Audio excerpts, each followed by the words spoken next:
platforma təklif edilsin. Mümkündürmü? Bunu qonağımızdan istəyirəm soruşam. Hazırda studiya qonağımız, həmsöhbətimiz Milli Məclisin üzvü Ceyhun Məmmədovdur. Xoş gəlmisiniz Ceyhun bəy. Xoş gördük. Siz necə düşünürsünüz? Bugünkü Tbilisi görüşündə bu məsələ, az öncə sadaladığım məsələ aktuallığını qoruyurmu? Yəni, mümkündürmü ki, platforma təklif edilsin tərəflərə? Əslində, bu Azərbaycanın cənab prezidenti rəhbərliyi ilə uzun müddət üzərində işlədiyi bir layihədir. Biz uzun illərdir müşahidə edirik ki, davamlı olaraq Azərbaycan tərəfi münaqişənin bölgə dövlətlərinin iştirakı ilə həllini təklif edir. Xüsusilə də burada Gürcüstan neytral ölkə olduğuna görə, yəni münaqişə tərəfi Azərbaycan, Ermənistan və bu danışıqların aparılması üçün əslində ən doğru seçim və platforma Gürcüstandır və bizim bölgəmizdir. Yəni, əslində hər zaman biz onu xüsusi vurğulayırıq ki, bölgənin taleyi bölgədə həll olunmalıdır. Baxın, Avropa İttifaqında görüşlər keçirildi, Amerika Birləşmiş Ştatlarında görüşlər keçirildi, Rusiyada keçirildi və bu görüşlərin böyük əksəriyyətində biz müəyyən problemlərin yaşandığını gördük. Əslində, bu da çox diqqət çəkəndir ki, bugün Ararat Mirzoyan da özü dedi ki, əslində bu formada, format, görüş, yəni Azərbaycanla bizim birbaşa görüşümüz və bölgədəki görüşlər keçmiş münaqişənin həllinə öz töhfəsini verir. O mənada əslində bu bir yeni reallıqdır.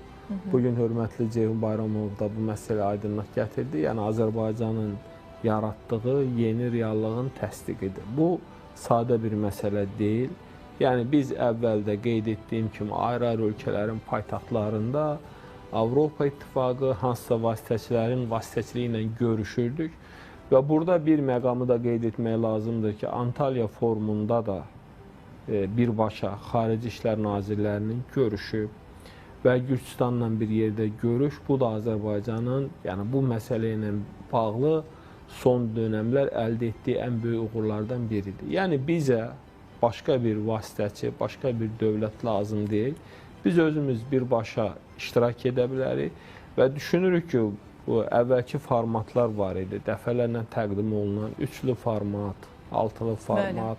Yəni, bugün geosiyasi proseslər fonunda dünyada cərəyan edən biz hadisələrə baxanda ən uyğun platforma da budur. Yəni, proses ona gedir ki, artıq beynəlxalq təşkilatlar öz rolunu oynaya bilmir. Yəni, bunu biz BMT-nin qətnamələrində gördük. Avropa İttifaqının ikili standartlarında gördük və digər istiqamətlərdə də gördük. Ona görə bu, hesab edirəm, olduqca önəmli bir yeni reallıqdır. Bu, uzun müddət üzərində Azərbaycanın çalışdığı bir layihədir.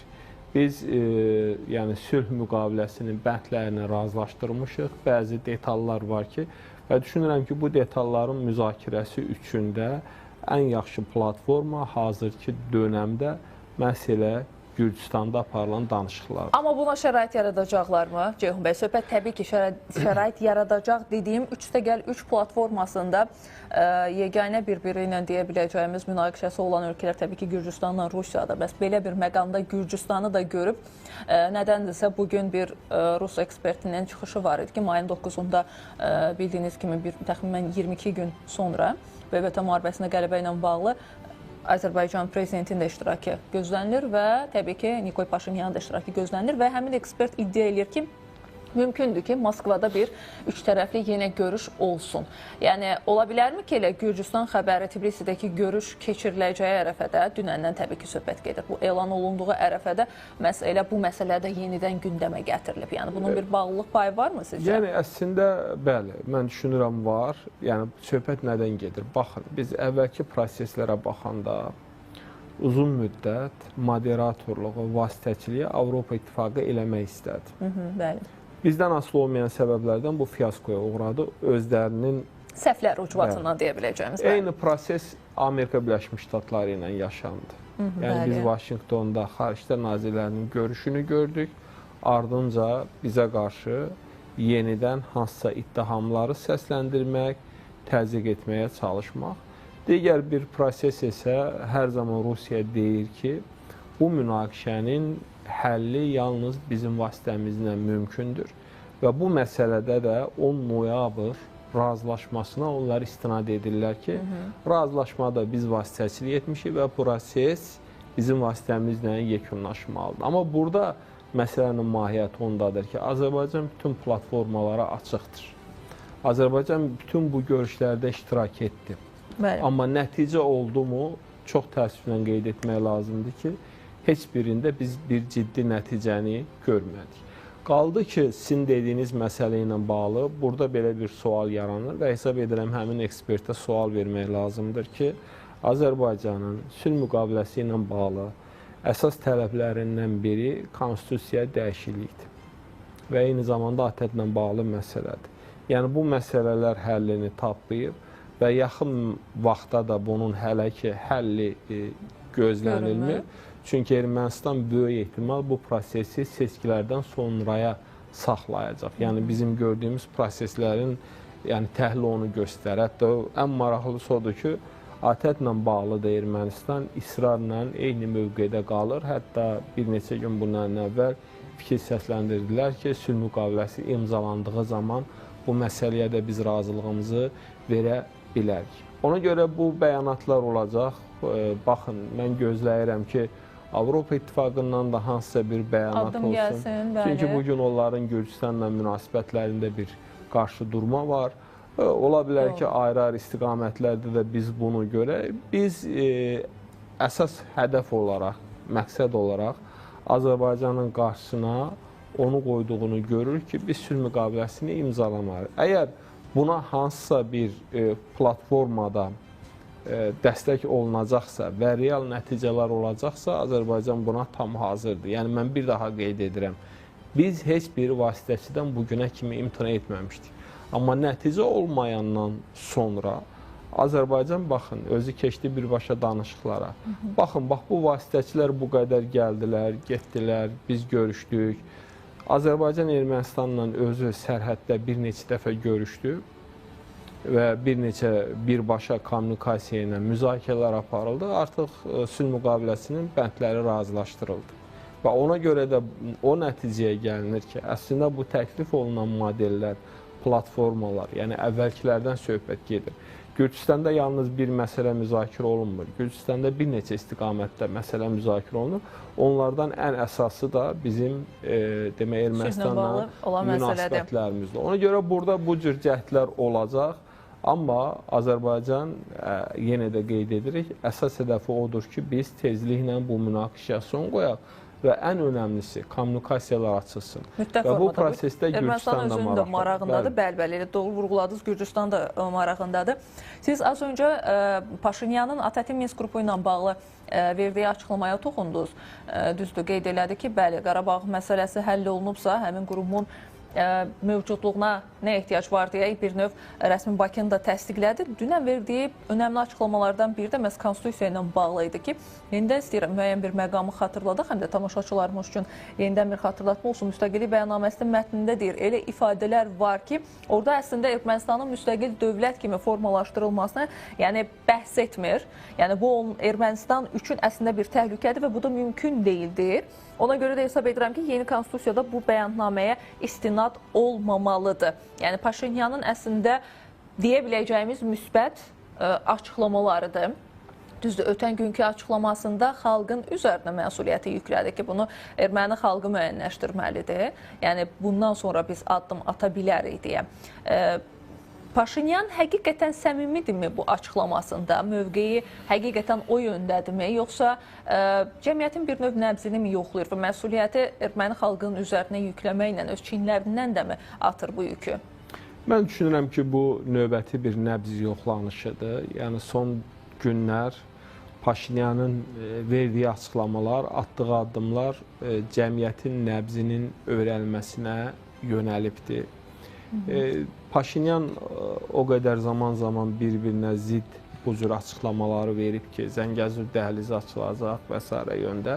Biraz bu məsələ ciddi suallar yaradır ki, nə dərəcədə o səmimidir. Amma mənim gördüyüm odur ki, artıq Paşinyan da anlayır ki, Azərbaycanın burada çox prinsipial, qətiyyətli bir mövqeyi var. Azərbaycan bu məsələdən geri çəkilməyəcək. Ona görə Paşinyan çalışır ki, cəmiyyəti bu məsələyə hazırlasın. Amma yəqin biz müzakirə edəcəyik, daxildə də müəyyən proseslər revanşlarla bağlı məqam var. Amma burada bir məqam da var ki, əslində Paşinyan reallığı deyir. Yəni, müstəqillik bəyannaməsinə yeni konstitusiyada heç cür istinad edilə bilməz. Yəni, çünki həmin bəyannamədə, həmin sənəddə bizə də qarşı, Türkiyədə qarşı çox ciddi ərazi iddiaları var. Yəni, əgər bu konstitusiya dəyişiləcəksə, yenə həmin sənədə istinad ediləcəksə, onda hansı nəticədən söhbət gedir? Ona görə burada ermənilər birbaşa, əslində Paşinyan erməni xalqına çox yaxşı bir mesaj verdi ki, biz ya Azərbaycanın şərtlərini yerinə yetirməliyik, yəni konstitusiyanı dəyişməliyik, kommunikasiyalar açmalıyıq, ya da bizim bölgədə dövlət kimi mövcudluğumuz sual altında olacaq. Bu arada elə nəqliyyat kommunikasiya məsələsinə də bir növ əslində toxunub, düzdür, dedi, biz müəyyən qədər güzəştlərə də getməliyik. Güzəştlər dediyimiz qarşılıqlılıq prinsipinə əsaslanaraq nələrdənsə keçə bilərik deyə üstörtülü bir açıqlama verir. Bu arada erməni mediasında da Nikol Paşinyanın səfərləri üzərindən də Zəngəzur dəhlizi ilə bağlı məsələ də yenidən gündəmə gətirilərmi deyə bir təhlillər var. Nədir o?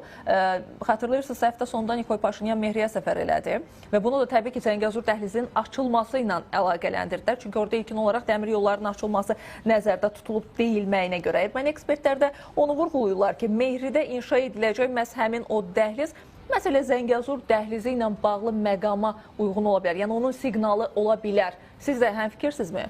Bəli, mən düşünürəm ki, biraz bundan əvvəl də qeyd etdim, Ermənistan anlayır ki, bu məsələ Azərbaycan üçün prinsipialdır. Yəni, əslində bu Paşinyanın belə dolayı yollarla verdiyi açıqlamalar var idi, dəhlizlərin kəsişməsi, başqa istiqamət, başqa marşrut. Azərbaycan bunların heç biri ilə razılaşmadı və Azərbaycan buna razılaşmayacaq. Və burada mən düşünürəm ki, Paşinyanın bu səfəri təsadüfi deyildi. Bu da yenə ona hesablanmışdı ki, birinci, orada vəziyyəti öyrənsin, ictimai rəyi öyrənsin, əhalinin mövqeyini öyrənsin və eyni zamanda yenə də biz o məsələyə gəlirik ki, Ermənistan cəmiyyətini də müəyyən mənada bu proseslərə hazırlasın. Yəni, bu dəhlizin açılması ilə bağlı, yəni bu istiqamətli addımlarla bağlı.